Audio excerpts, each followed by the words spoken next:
Good morning, everybody. Happy Sunday. Welcome back to NFL Turf Talk live here on DSM Media. On today's show, we are going to be breaking down the Dolphins-Bengals Thursday night football matchup, the scary situation that took place in Miami, and the handling of it all by Miami and Tua. Breaking down the Week 4 slate today, our best bets, our games of the week, that and much, much more when we are back in 30 seconds. One-on-one. Fleming flares out to the right, caught over the middle, and into. He's at the 45. Are you kidding? Oh! He's gonna go! Already gets hit, the ball is out, and Philadelphia has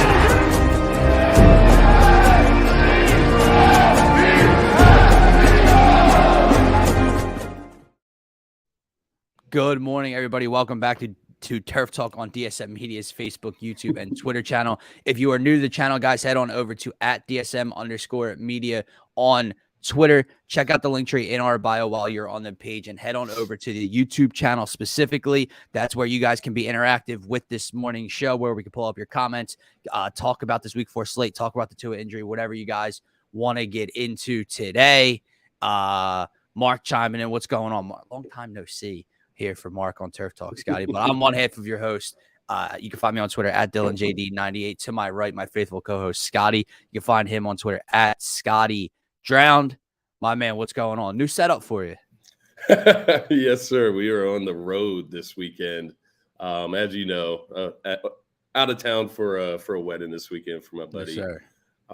And we still got to get it in. We still got work to do here. So I'm in a conference room in a hotel, random room. Hopefully don't get any spectators, but maybe that's good for the show. Maybe it's good for the brand. Who knows? Someone walks in. What are you doing? I'm hosting my podcast, bro. Hey, get out. But Mark, we will be covering this Eagles game on pregame live at noon. However, I will say, I agree and disagree. It could be bad, but in terms of leveling the plan, to me, it's an advantage for the Eagles. What do we always talk about? The strengths of this Eagles team in the trenches. Best offensive line in football, possibly. Their rushing attack, that should be an advantage. Keeping the ball on the ground, the wind, the rain, it should be an advantage for the Eagles today compared to. I know we're not going to talk about it on this show, but just once again to Mark's comments, I think the Jags are a nice prospective football team, right? They have a ton of potential. They've showed a lot of signs early, but are they better than the Eagles at running the football? You know what I mean? Are they better do they have a better defense than the Eagles? If it gets simplified to just running game and kind of a messy game, I still think it favors the Eagles. They're the better team. And I'll throw one thing out to you because I know you won't be on the pregame show with us, Scotty. So we'll get your predictions at the end of the show. But I also want to say, we're all sitting here as Eagles fans, and we talked about it on Monday night, right? The being modest, the not wanting to just be you know what? They are the best team in the NFC right now. They do this very well, blah, blah, blah. It's another thing where we're sitting here are they really going to go 4-0? That seems weird. But reversely, dude, if they don't go 4-0, that means the Jacksonville Jaguars start 3-1. That's just as weird, if not more weird, to start the NFL year compared to the Eagles being undefeated. So, it's not like they're coming in playing a 1-2 Jags team that plays tough and they could lose this game. If the Eagles lose this game, the Jacksonville Jaguars are now a 3-1 team in the AFC, something none of us really saw coming either. So just keep that in mind. But before we get into today's slate, let's talk about that Miami-Cincinnati game. The Bengals come away with a 27-15 win. Favorites are now 4-0 on Thursday Night Football. Scotty, I don't know if you're aware of that or not, but the early payout on terms of the side with the juice, the underdog, has only paid out one time this year, and that was week 2 with the Chargers getting up by 7 early against the Chiefs before blowing that game. So DraftKings might be working something right there. But with that being said, bigger storyline in this game. Tua gets whipped around hard, hits his head on the ground again. What were they called? That fencing, whatever they were calling it. But you could just he rolled over from his side to his back. His fingers were going the wrong direction.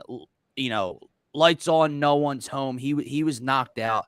And obviously a very scary situation because we talked about it last week, kind of how did Miami handle that? Should he have been allowed back in the game? They're calling it a back, but it pretty clearly looked like a head injury, like a concussion. So if that was a concussion, now this is a concussion. You're talking 2 concussions in a 4 or 5 day span for this kid.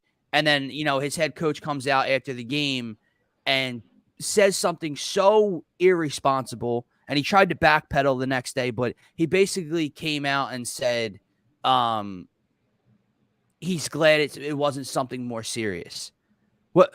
There is nothing more serious than like what, brain trauma. paralyzed? You know what I mean? Right. Like not able to walk the next day? It's trauma to his brain twice in a week span, in less than a week span. But you're glad it wasn't something more serious. Like the way, like Miami should and will be penalized. Now I know apparently they went through the protocols. They had an outside, obviously the neurologist or the consultant that the NFL has on the outside. He was released. They've terminated, I guess, their contract or their thing with him. So, they did have, it wasn't like the NFL or Miami hid this and swept it under the rug. There was an outsourced, a third party that could come in and give another point of view on the situation and lend a hand there. But man, it looks really bad. It looks really, really bad. He never should have been out there. And it's sad because now how long does this take to come back? Like this probably isn't like a 1 game miss kind of thing you would speculate, right? Yeah. And I mean, just looking at that from Tua's standpoint, if he watches that clip back and sees the state that he was in, how do you not have a fear when you go back into the game after you've been put in a situation like that?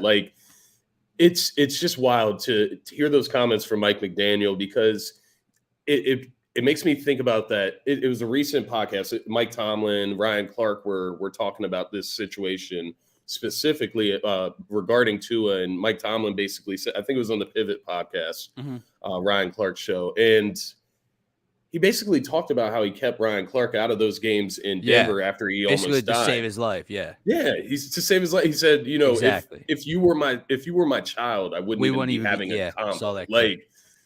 That really hit home for me. And I agree with everything Mike Tomlin said. And that's why he's ultimately been in this league for so long, because he's able to build these relationships and take care of his players. Right. It was a disservice, man, and it almost feels like firing the neurologist or the neuroscience. Oh, it's the easy way out. It's almost like deflecting because at the end of the day, we handled it. We took care of the problem. If it goes over Mike McDaniel's head, then that shouldn't be how it is, right? The head coach should have a say as well.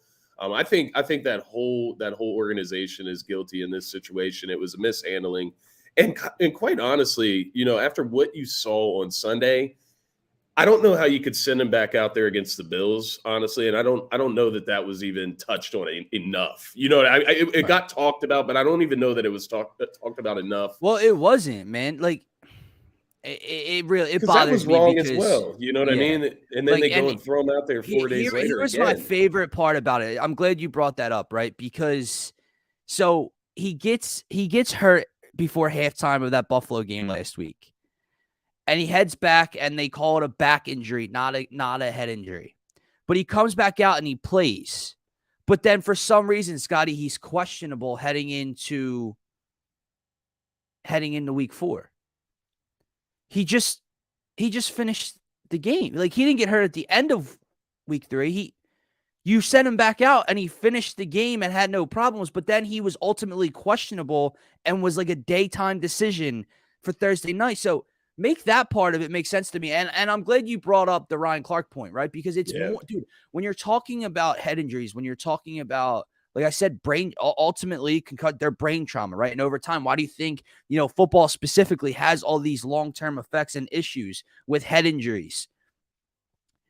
It doesn't matter if Tua wanted to be out there. Stop saying, well, Tua wanted to play. It doesn't effing matter. It doesn't matter. It is not up to him. And the absolute second in week 3, he stood up and fell. And everybody that bought, his back locked up, get the hell out of it. Dude, I've watched it happen in Pee Wee football. I watched my friends when I was younger, get basically knocked out, hop up, take 2 steps, and knees buckle, and they fall to their knee, and someone has to go get them.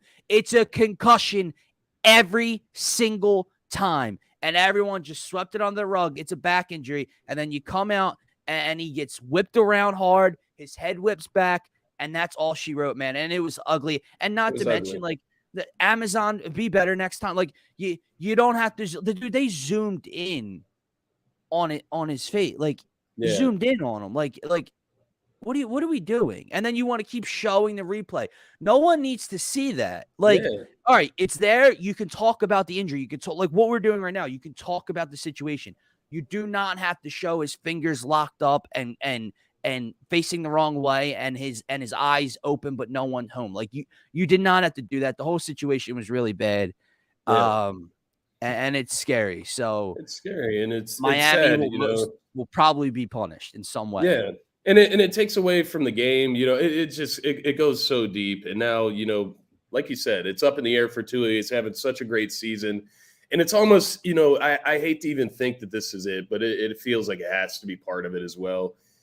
You sent him back out there against the Bills. You obviously wanted that game really bad against the Bills. Right. That's a division opponent, right? Then you get to Thursday Night Football. It's the primetime showcase. We got to get our franchise quarterback out there and show the world. And it backfired, man. And I just see all the coverage NFL or Amazon Prime was doing for Tua. They did the interviews before the game, and it was just so built up that it was almost like he had to play for marketing and for it was like a WWE storyline. It just man, it really bothers me. And then you look at the game, it's like what even happened in that game that night, because we've just sit here. Well, it takes away from all of it, right? Because you're talking about a 1 point, a 3 point game around the time that happens, and that was basically a minute before halftime or so again, and you're sitting like you said, it takes away from the second half because if you sit to it, at least heading in it's Teddy Bridgewater versus the Bengals. Right. Instead, you get a tight game in the first half, and now Teddy has to come off the bench, and it takes away from the outcome. Like I said, just final thoughts on this game. Bengals do come away with a win. They're 2-2 now. Joe Burrow, Joe Breezy, your man, basically pulled an Aaron Rodgers 2 weeks ago and said, relax, take a breath, right? And here they are. They look a lot better. The offense is running much more smoothly. But just thoughts from the Bengals' point of view on that win for them. They did what they should have done, right? Especially with Tua going out in the first half. That's obviously a huge disadvantage for the Dolphins. And to your point about Teddy Bridgewater, it is interesting because you saw that at the end of the game. It wasn't the last drive, but it was their last drive where they actually had a chance at winning the game. And Teddy Bridgewater throws an interception. It doesn't look like it's anywhere near anybody, right? But that's all miscommunication. That's not getting those first team reps all week. That all plays into it. And ultimately that was a huge disadvantage. I think the Bengals, though, you mentioned it. They're able to do kind of what they wanted to do in that game. They wanted to run the football first. And then they, obviously followed up with the pass. Joe Burrow was really good, 20 for 31, 287, 2 touchdowns. I do think, part of me wants to say that the Bengals need to take the training wheels off in a sense, but I also understand what they're doing right now. They're trying to stabilize, and they've been, those first 2 weeks were wild, as you mentioned with Joey B. He had to calm everybody down, but I think right now they're just trying to stabilize their offense. They're trying to get, no turnovers, turnover the ball as less as possible. And they're trying to change the tide here, and hopefully, this bodes well for them going forward. Now you're 2-2, you're even. And it's a brand new season for them. And that's a big W regardless against the Dolphins, who were 3-0 coming into this game. And their defense is really good. Like, they were still really good in that game, especially when you get in the red zone. That Dolphins defense is something else. They're physical, they're fast. And their corners, their DBs love to play up. And I do like that style as well. They play you at the line. It was frustrating Jamar Chase a little bit, but liked what I saw from the Bengals. I think they took care of business. Just sad this stuff happened with Tua. Yeah, man. And one more thing. Tyreek Hill had a hell of a game. What do you go for? 160, 170 the other night. But when covered by Eli Apple, I believe he had 1 catch for 7 yards. So I'm pretty that's a number that popped out to me. Man. It was pretty strange to me the way that game kind of played out. But like I said, what are you going to do really in the second half with Tua? They had the Yeah. one big catch, but all right, let's move on to this week 4 slate today. And we're going to do this a little differently than the previous 3 weeks. So basically, we're going to combine last year's game of the week segment, and we're going to combine our whole slate breakdown. And we're going to go a little rapid fire throughout these games. And then at the end, we'll get into our 2 key games of the week. Sound good? Yes, sir. Let's get it. All right, let's start in Atlanta with the Browns and the Falcons. Now, this one's funny to me because the spread is only 1, and I can't comprehend why, man. So I am all over the Browns in this one. We can sit back and we can say Jacoby Brissett is an average quarterback. You're not going to win because of him. Obviously, I know Myles Garrett is out. I know that Jadeveon Clowney is questionable, but the rest of this Browns roster is basically like playoff Super Bowl ready, right? They're healthy. Nick Chubb, Kareem Hunt, Amari Cooper. They're all healthy and ready to roll. And then like Marcus Mariota, a banged up Cordero Patterson. Are you joking me? Stop it. Stop it. I'm laying the Browns today. I'm actually hammering the Browns today. I like the Browns in this one. I think their defense is too much. I think Nick Chubb will get things going. What do you got? Yeah, I'm with you. I'm leaning Browns in this game, and I am surprised by the spread, quite honestly, even with it being in Atlanta.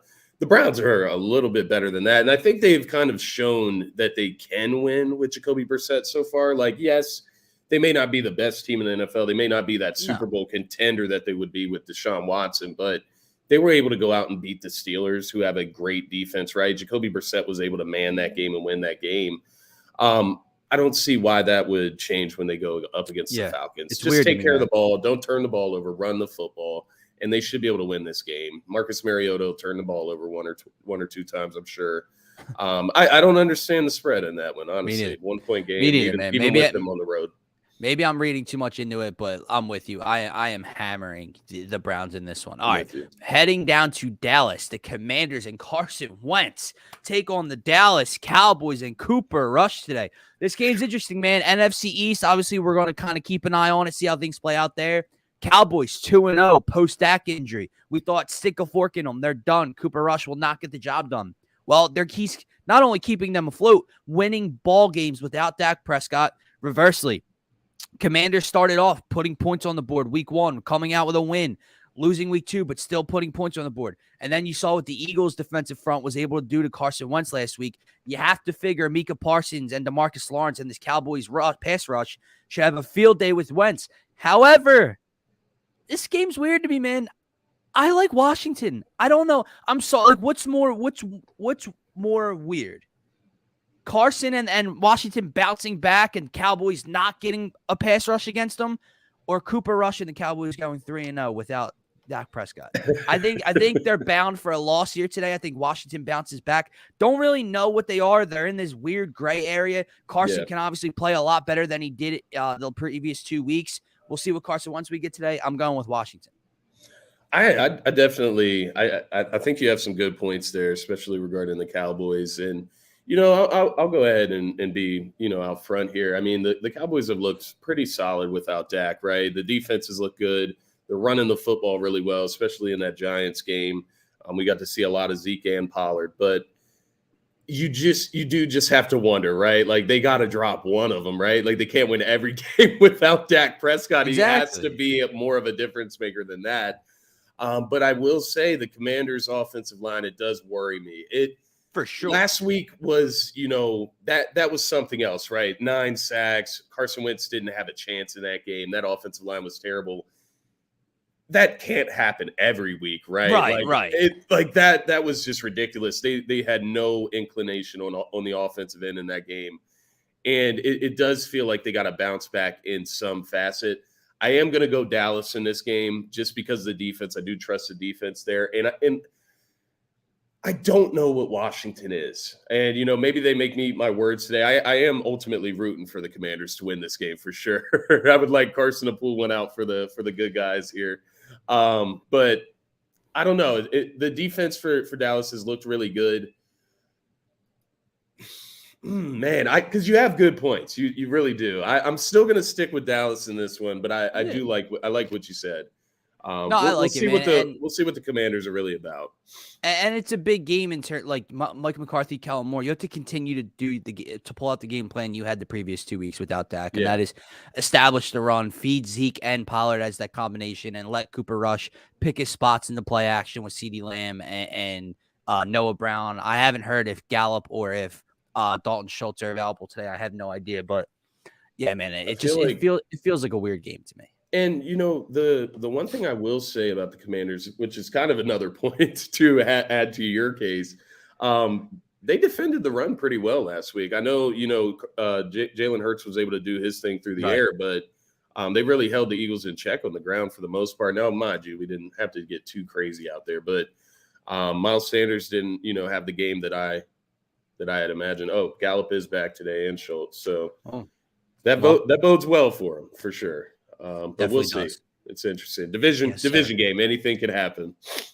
100%. Let's move on to Seattle versus Detroit. 1-2 teams here today. The line still favors Detroit. However, they are without running back DeAndre Swift and wide receiver 1 Amon-Ra St. Brown. I'm still going to roll with the Lions in this one, man. They're at home. They play aggressive at home under Dan Campbell. Jamal Williams, I'm sure you'll get a heavy dose of him. I love him to score an anytime touchdown today. Because even with DeAndre Swift, he scores. I figure he'll get a heavier workload today. Geno Smith on the road just is not it for me. But it will be interesting to see what the Lions' game plan is without their top 2 playmakers. But I'm going to stick with Detroit today. DJ Chark also out today as well. Oh, yeah. I forgot about that. Which is interesting. I think I like the Lions to win this one. I think the spread is 3.5. I do think it's going to be close. I think it's going to be a weird game. We talked about this before we came on the show. This is a game that I just simply wouldn't touch from a betting standpoint. I'm not putting money on either one of these sides. But I would lean Lions. I think their pass rush is going to be able to take care of Geno Smith, keep him in check. And they've been able to get after the quarterback very well this season and then just stick to the run. Jared Goff, you obviously just can't have Jared Goff going out there and playing out of character, making mistakes, throwing interceptions.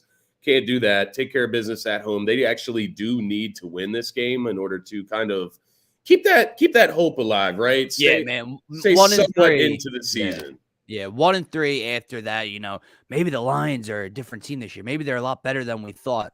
You start 1-3 and you lose to Seattle, banged up or not offensively, it's not going to look too well for you. So we both got Detroit in this one. Here comes another weird game to me. Now, this should scream the road team, but you got the 1-2 Chargers against the winless Houston Texans today. Justin Herbert, another week removed from that initial injury in week 2, but still, man, it was bad against the Jags last week. Every time he got hit, there was a grimace. He couldn't get up right away.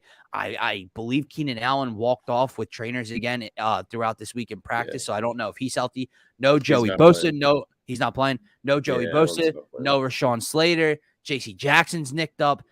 I'm still going to take the Chargers. Yeah. But I don't love it. This should be a lock. Yeah. But I just do not love it today. Yeah, Chargers a 6-point spread on the road against the winless Texans team. And a Texans team that has played everybody they've played so far pretty tough. Taking it down to the wire for the most part in a lot of these games. Now, the competition hasn't been great. And as you know, I had the Chargers number 10 in my power rankings this week, even after the terrible loss to the Jags. Right. And that is based off of pure potential, right? There's nothing that we've seen this season that really gives them a reason to be in that top 10. So I am really watching this game, not to see if the Chargers win, how they win. This cannot be a struggle, even without Keenan Allen. I know they're beat up. Go out there and take care of business. Austin Eckler, I mean, what happened, man? What happened? Yeah, I know. But I don't understand the usage either. They just don't give them the ball in the red zone or inside the 10. It makes zero sense to me. Dude had 20 touchdowns last year. Like, I really don't understand it, but maybe that's a focal point today. Get Austin Eckler the ball against a beat-up Texas. See, this is just not that good, right? This is a team that the Chargers should be able to take advantage 100%. Of. And if they can't, then we obviously got some things to talk about. Right, there's a bigger concern. And then that division looks even worse from what we had been talking about a few weeks ago.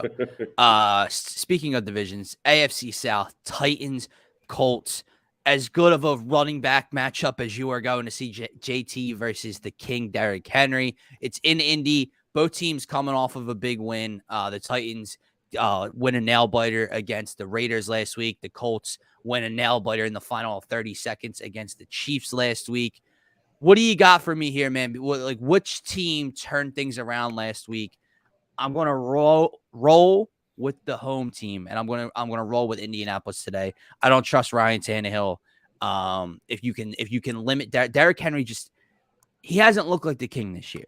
Yeah. So if you can limit him, I think Jonathan Taylor has a big day. I'm going to go with Indy. Yeah, I think for me in this game, it's kind of a pick 'em for me, right? And the Titans, they kind of bounced back last week, surprised me, right? I think they took care of the Raiders last week to get their first win of the season for the Titans. I think they started 0-2. So they kind of bounced back last week. Obviously, you had the Colts with the big win against the Chiefs, like you mentioned, and it kind of is a pick 'em game for me. And I'm going to just lean Colts because they're the home team, like you said, they're in their dome. But I do see this as an opportunity. This is obviously a huge opportunity for both of these teams to get their stake in the division, right? Get up 1-0 over the other, as we originally thought these would be the two teams competing for the division title. Jags, we know the story with the Jags today, right? What they got to do, but Colts can get right back in it with a W today, and same with the Titans, get back even. So. It is an interesting game. I would call it a pick 'em. I'm going with the Colts because they're the home team in this one. It's very simple for me in that. I like it, man. It is difficult, and Indy either way, but I think Indy can send a statement today because show up, like, just be like, you're the better team. I'm sorry, like, I agree. you are the better team. I don't trust Ryan Tannehill. We've seen the effect that the loss of AJ Brown has had on that offense. Like I said, Derrick Henry has not had an outburst yet this week or this year, so we'll see if they can keep him in check. But I'm going to go with the Colts as well. Okay, we have I'm not really sure what to say about these two quarterbacks in this game. We have Chicago visiting the Giants. Now, disclaimer, I'm going to get the pick out of the way. I'm going to roll with New York. I don't like to say that either one of these teams start 3-1 sounds weird. Maybe it'll be a tie. I don't know. But Justin Fields, Scotty, you and I have talked about him a lot on this show, and we both had our concerns about him, but people were just ready to hand him the reins. Now, it's not always fine. I mean, come on. We talked about the roster Chicago has put around him offensively. Everyone was like, Darnell Mooney. Well, stop it. Just stop. Come on. Cole Kmet and stop it. I believe David Montgomery's hurt now as well. But Justin Fields, I believe, has been the worst passer to start the year through 3 weeks so far. Gotta be.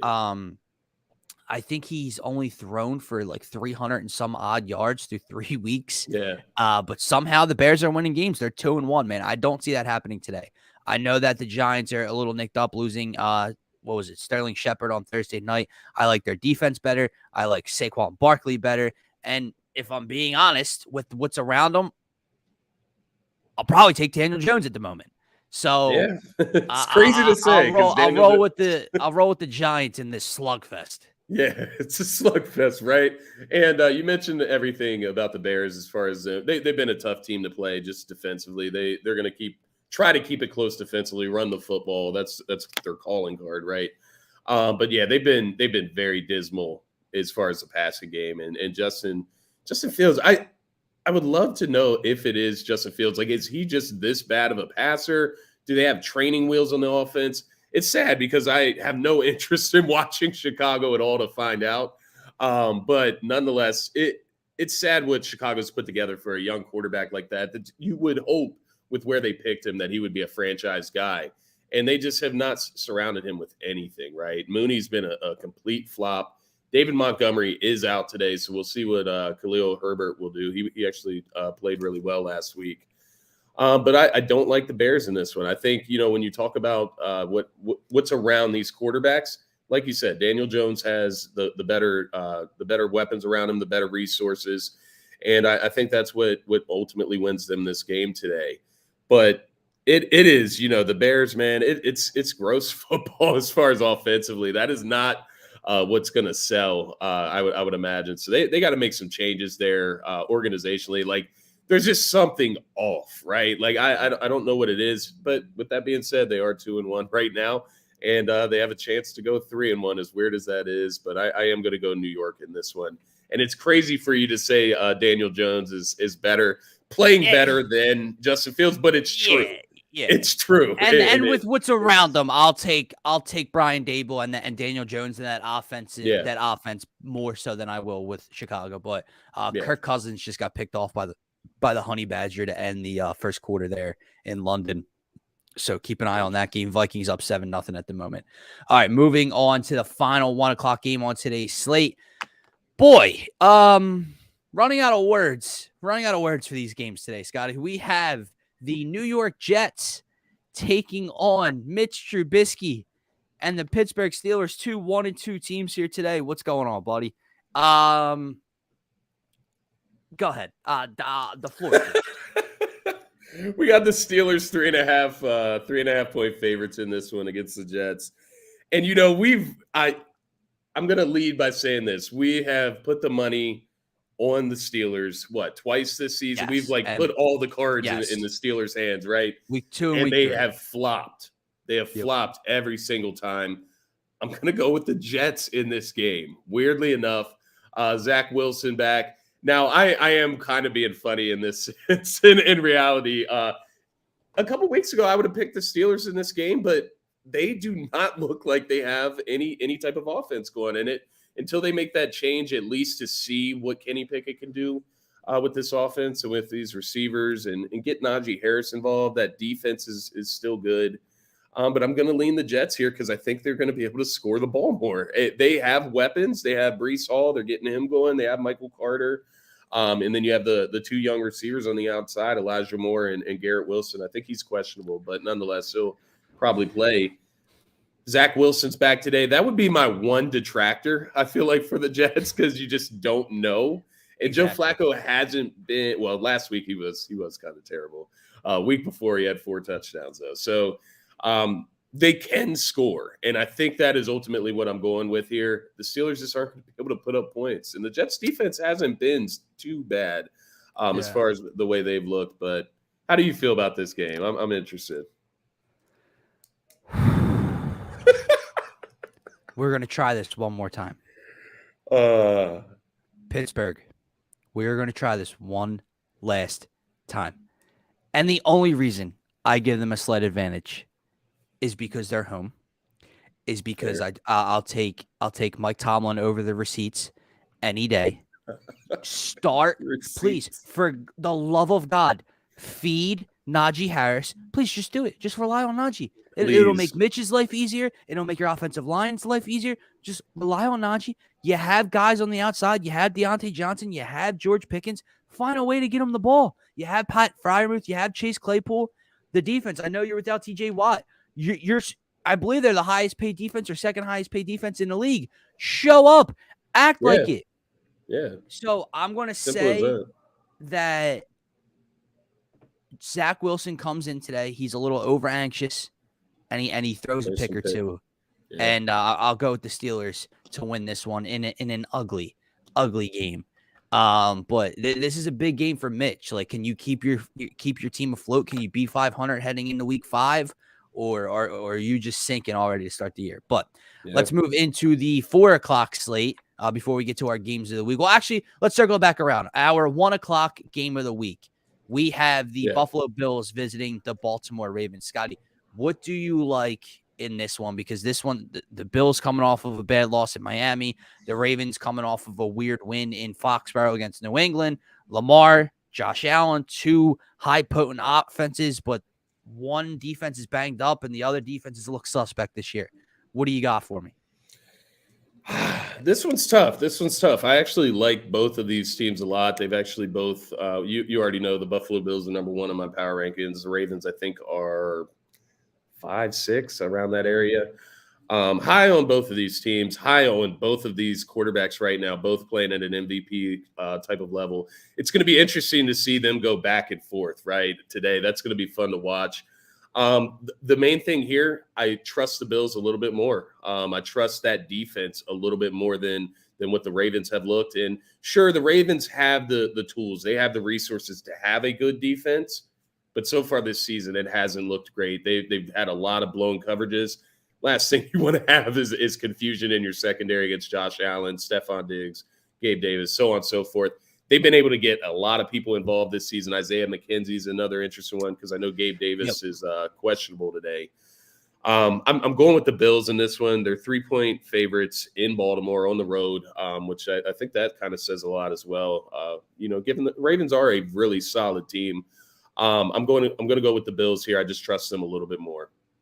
Yeah, I trust them a little bit more. And for the first time this year, I think you see Lamar struggle in the passing attack just a little bit, not a lot, but I think you see him kind of tone down what he's been able to do through the air so far. Yeah. I don't know. I haven't seen the injury report on what Buffalo's secondary looks like, if Jordan Poyer's playing, what they're doing at corner right now.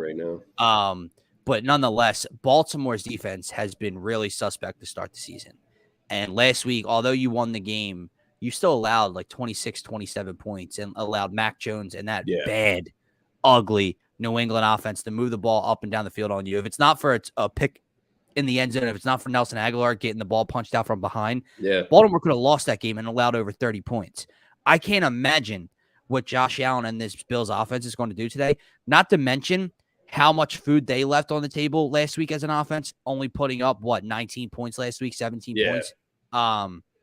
After, having the ball 90% of the time, Josh Allen threw for 400 yards, and they weren't able to finish off drives. So I think that Buffalo comes out in a big way today. This was a team that some people were like, oh, man, can they go undefeated? Obviously, we knew that wasn't going to happen, but I don't see them dropping 2 games in a row. I'm gonna ride with the Bills here. Good bounce back game on this one with you. I agree. All right, let's move into the 4 o'clock slate, man. Only 3 4 o'clock games today. It's a little weird, but the first one we have on our hands, Arizona at Carolina. Now, Arizona comes into this game incredibly banged up. Obviously, still not having DeAndre Hopkins back yet due to suspension. Hollywood Brown and Rondale Moore are questionable, while A.J. Green is out for the Cardinals. Reversely, Christian McCaffrey didn't practice all week, but he's expected to play today at 4.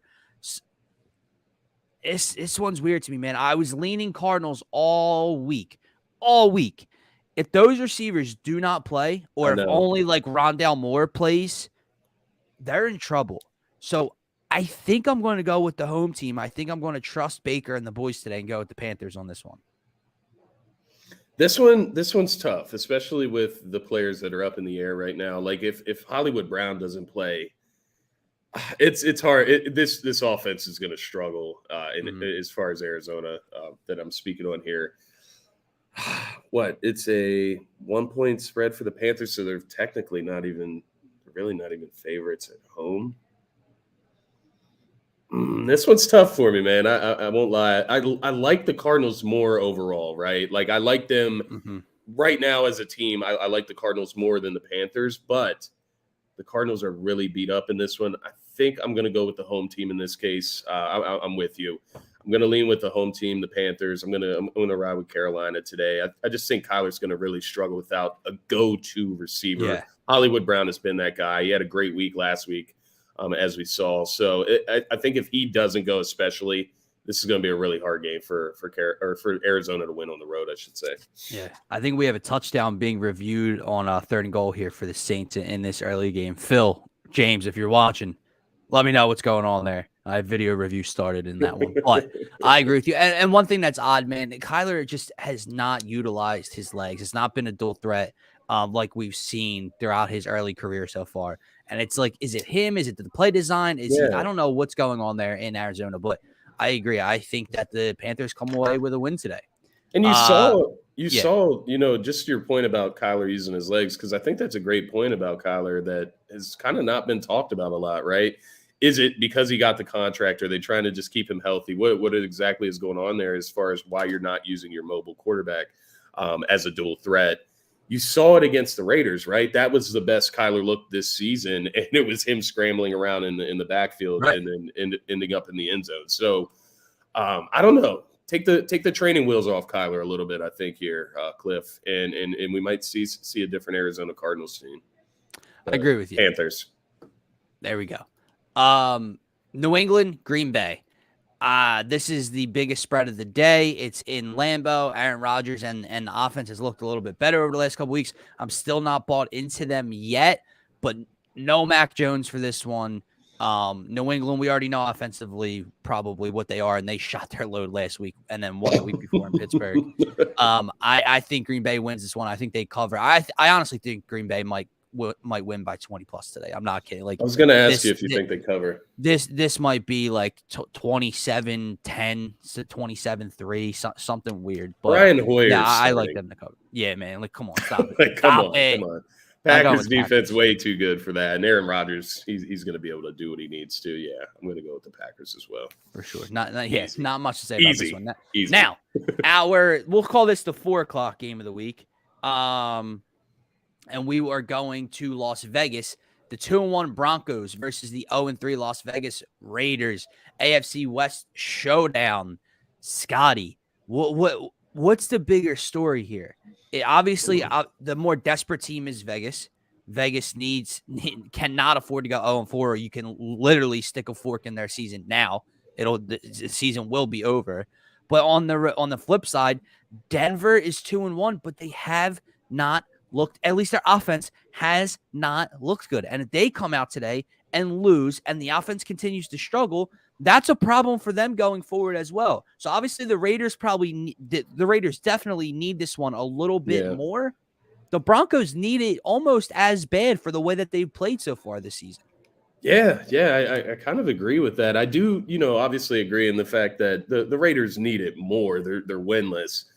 But just for a confidence standpoint, as far as where are the Broncos at so far in this season, it's kind of a game you got to go out and take care of business, right? And beat the Raiders that haven't been able to gather a win. A Raiders team that has kind of shot themselves in the foot each and every game this season in order to go out and lose it. Man, there's two sides of this that I'm feeling. And, one is, the Raiders are desperate, and the desperate team needs this. They are at home, right? They're in Vegas. But then the other side is my gut. And my gut tells me that the Broncos are the better team. The Broncos have the better defense, the more trustable defense. The Broncos have – it's crazy to say this right now because Russell Wilson has not looked well. He has not played well. But I trust him to not turn the ball over more than I trust Derek Carr right now. And that's not to say Russ is playing better than Derek Carr. I think he can be a better game manager than what Derek Carr has been so far, because Derek Carr, quite honestly, he's not the only issue. I'm not trying to pinpoint Derek Carr as far as the Raiders' issues here, but he's been part of the issue, right? The turnovers, the sloppy plays, the mental mistakes. These are the things that you can't happen. These are the things you can't have from your leader. And I think I'm going to go with my gut here, man. I'm going to go with the Broncos. I think the Raiders start 0-4, most disappointing team in the NFL. I'm really hoping that they don't blow this. I think I'm actually going to go ahead and lock it in as my upset of the week with the Broncos as well, with the Raiders being a 2.5-point favorite right now. Yeah, man. I'm rooting for the Raiders. I am. Raiders are one of those teams that I kind of like. I don't know. Maybe it's Devontae Adams. I really like Devontae Adams, of course. I believe that Hunter Renfrow is out today too. He is out. So that's another, go-to guy that's out for Derek Carr. So, and Darren Waller, what's up with Darren Waller? He has not looked the same. I mean, they're not getting him the ball, right? It's just a lot of stuff going on there. Can they get the pass rush going against Russ? Can they contain Russ? Contain this running game? Can the Broncos get Javonte Williams going? I mean, can they get him in the end zone? Yep, I hope so. I had to start him in fantasy today. One of the only starting running backs that hasn't been in the end zone yet this season. It's unreal. It's unreal, man. He's a beast, and he deserves better. But yeah, I'm going to go with my gut. Broncos in this one on the road. But I'm rooting for the Raiders, man. I want them to be competitive. I agree with you. I agree. And real quick, I'm going to say no. Like – Matt Collins 2 weeks in a row. No, come on. Man, but without Hunter Renfrow, this is the backpack one. This is the perfect time for Derek Carr to force feed Devontae Adams. Where has wide receiver one been? Why are you not looking his way? Force feed that man today. But I do agree. I trust the Broncos defense more right now. Yeah. B, without Hunter Renfrow, Russ, he kind of got it going. It'll be interesting to see how Russ starts this game. The last drive of that Sunday night game was a little bit of vintage Russ. The offense looked to flow a little bit better. They were able to execute in the red zone. He was able to extend plays with his legs, pick up a first down with his legs. Interesting to see how they start this game. It is on the road, but I'm still going to ride with Broncos country today, even though I hate it. Russ is as corny as it gets. But I'm going to go with Russell Wilson and the Broncos. And I'll say in ugly fashion. I don't think this game's going to be pretty at all. I don't think this is the AFC West battle we were imagining before the season started. So yeah, I got Broncos in this one. Final game to break down today, Sunday Night Football in Tampa. Kansas City, Patrick Mahomes heading down to play Tom Brady and the Bucks. I believe I saw that obviously Mike Evans is back after suspension. I don't know what the status of Julio Jones or Chris Godwin is today. Scotty, what do you like in this game? We all know the defense of Tampa Bay, but we all know that Patrick Mahomes and Andy Reid normally bounce back after a letdown spot, and they had a letdown spot last week in Indianapolis. Does the Chiefs offense thrive, or does the Bucks defense show up? I think this Chiefs offense is going to get it going today. I think Patrick Mahomes is going to be able to at least do enough to win this game. It's so weird, though. It is one of those things where, Tom Brady and the Bucks, do they lose 2 in a row? Like, somebody's got to lose 2 in a row after this game, right? And you wouldn't it's hard to imagine either of these teams doing that. So it really does make for a great game. It's going to be interesting to see if Julio, Russell Gage, I see all of these guys are questionable here. Chris Godwin, Perriman's out. So once again, bunch of weapons up in the air for Tom Brady. He does get Mike Evans back, which is great. I'm leaning Chiefs in this game, man. They always bounce back. Andy Reid is definitely more trustable right now. And quite honestly, the Bucks, right? They just haven't been able to get anything going on offense. And unless they can turn that around today, maybe run the football with Leonard Fournette, get that going, something's got to change for them offensively. I just think if, the Packers were able to go out there, beat the Bucks last week the way they did, I think the Chiefs can go out here and put up even more than 14 points like the Packers did. They have a much better offense. Can the Bucks keep up with the Chiefs today? We'll see. Can that defense be as good as it's been, right? That defense has been arguably, not even arguably, yeah. It's been the best defense in the NFL, quite honestly. Sure. And can they do that against who we both agree number one quarterback in the NFL as far as Patrick Mahomes? Can they do that? Can they shut down Patrick Mahomes enough to keep Tom Brady in that offense in this game? It's going to be interesting. I'm going Chiefs. I agree. I'm going to ride with the offense, and like I said, you never bet against Andy Reid coming out of a bye week, and you never bet against Andy Reid coming out of a letdown spot. And the offense had a lot of mistakes last week. They lose the road game to Indy. I don't see it happening again. I know that defense is as good as it gets right now in the NFL. I don't care.